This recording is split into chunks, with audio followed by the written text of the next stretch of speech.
believe that we're greater than the troops firing on their own people. So we saw the revolution coming a long time ago. How do you see it playing out? It's difficult. Again, I would say the first thing that the reality kind of things are going to be people being cold, hungry, and nowhere to sleep. And we can see rioting of maybe street riots, food riots. Crime, by the way, that's going to be the false flag. They're going to use crime as the example, and anarchists in the crowd. And then the public will beg for troops on the streets to save them. Exactly. So they could do a false flag kind of operation like that. And for example... Well, I mean, we caught them in Denver. The police, it was in the Denver Post, attacking other police for the news cameras. Right. Well, it happened here in New York, too. And the same thing, by the way, with these so-called anarchists. You know, these people that always have, you know, these black caps covering their faces, yep. These masks. You know, who half the time they're foundation run-a-mobs, the other half the time they're cops. Yeah, exactly. So we don't know who they are. So it can be that kind of a false flag. But we those are the most likely scenarios. Okay, well, I see it. And by the way, one of the groups that people are not going to expect that are going to be very violent and very upset, or maybe they do, are going to be all these college students that have $40,000, $50,000 worth of debt on their shoulders. They're being hounded to pay it, and then they can't even get a job at Starbucks. So that's going to be the revolutionary crowd, because the young people, I mean, I'm speaking for myself, a person over 60. Yeah, you just don't have the energy that you had before. Well, Mr. Celente, in the time we've got, I see the flashpoint at factories, as we saw in the 20s and 30s and 40s, or the bonus marchers. That I see vets revolting. I see college students. I see government workers when they find out that they've had their pension funds stolen. And that leads me to the big flashpoint. 401ks down over 50%. Clearly going to continue. What are the firemen and teachers and police and government people going to do when they find out that they've had their pension funds stolen by the bankers?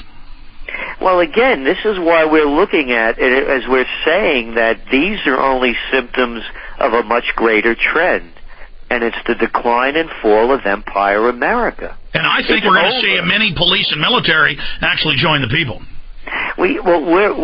You know, there's that one group, and then there's the other group. You know, that when you look at undeveloped countries, and we're an undeveloping nation at this point, you know, the police and the federales are the most corrupt among anyone. So, you know, we could have that core in there, too. We don't know. Absolutely. Okay, a few final questions, and I want to get to the phone calls. Staged terror. You just mentioned false flag. We see governments stage terror attacks when they're imploding economies to subconsciously, at a primitive tribal level, get the people to rally around the government who will pose as their saviors. So we see these government make-work jobs. This isn't like Roosevelt with building dams or building highway rest stops. They're saying Green Corps, million-man tattletale force, million-man domestic spy force. I mean, this is openly being announced. So can you speak to false flags and then, of course, the type of make-work that Obama's promising? Well, the false flags, remember the Maine.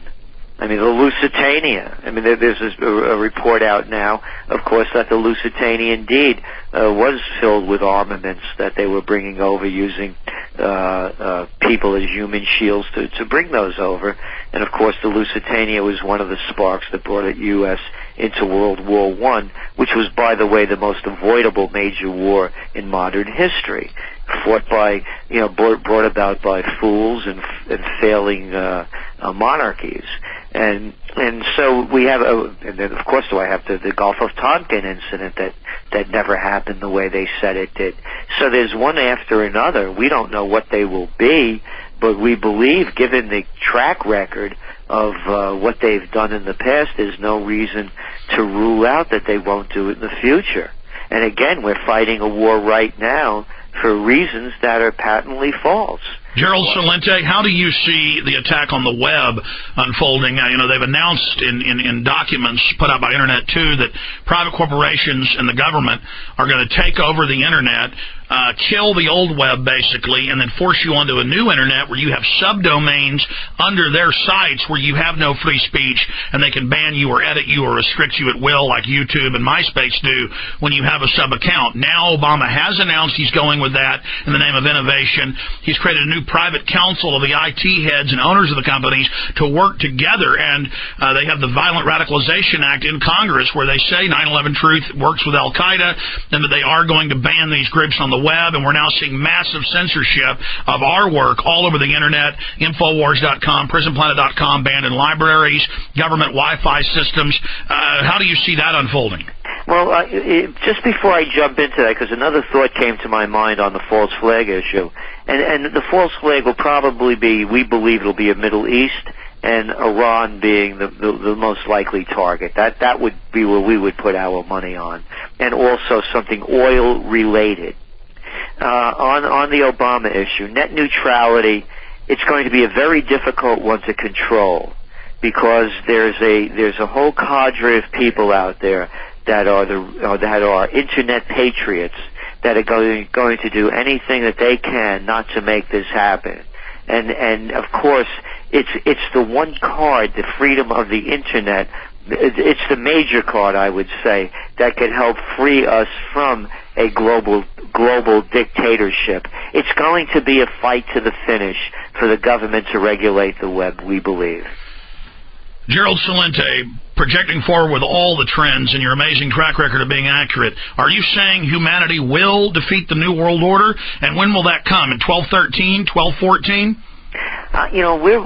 We believe that we're on the verge of a renaissance. And as I was mentioning earlier, we're the only country where we really do have this innovative freedom. Now, I'm of Italian descent. If I was born in Italy, I would not be the trend forecaster I am. I would have been too locked in to cultural norms and mores.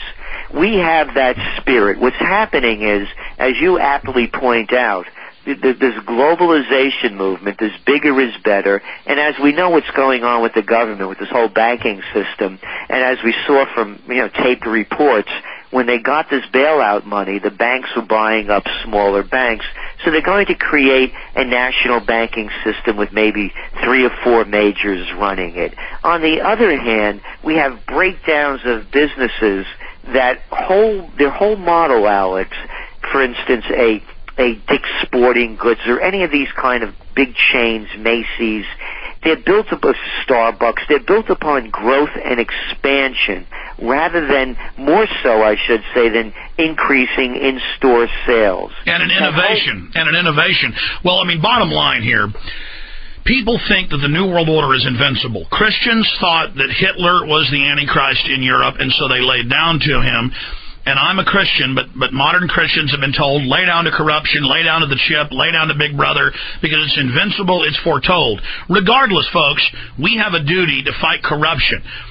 Duty is ours, consequence belongs to God. And I'm telling you, these dinosaurs of the New World Order are rotten and can be defeated if people will just get up off their backsides and realize that they don't have a choice. And I think with all this pain coming, in a way it's going to be a good thing because it's going to force people to finally grow up and face reality. What do you say to that? And then we're going to calls. I agree. Something old is dying and ugly and corrupt that deserves to die. As I said, what's bad for Wall Street is wonderful for Main Street. They kill this country. They killed our communities.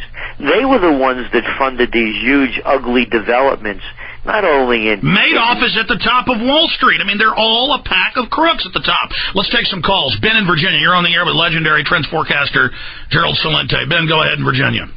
Hey, how you doing? I love the show, Alex. I just wanted to ask where he thought banks like the Free Lakota Bank is going to play out in this new conflict, because the Lakota have actually started their own gold-based currency bank. I think banks that come out and say that their assets, your deposits are backed by gold, are going to be one of the biggest businesses that anybody could ever imagine. And because by the way, here's a scenario that we're also relative to banks. We believe that being that they're putting the mantle of FDR on Obama, it is very highly probable that they're going to call a bank holiday, as FDR did also, this after he was inaugurated. Is that the surprise? Is that the surprise Biden's saying that on the 21st or 22nd Obama's going to do something next month that people aren't going to like? It could very well be, because there's going to we believe that the banking system cannot sustain itself in its current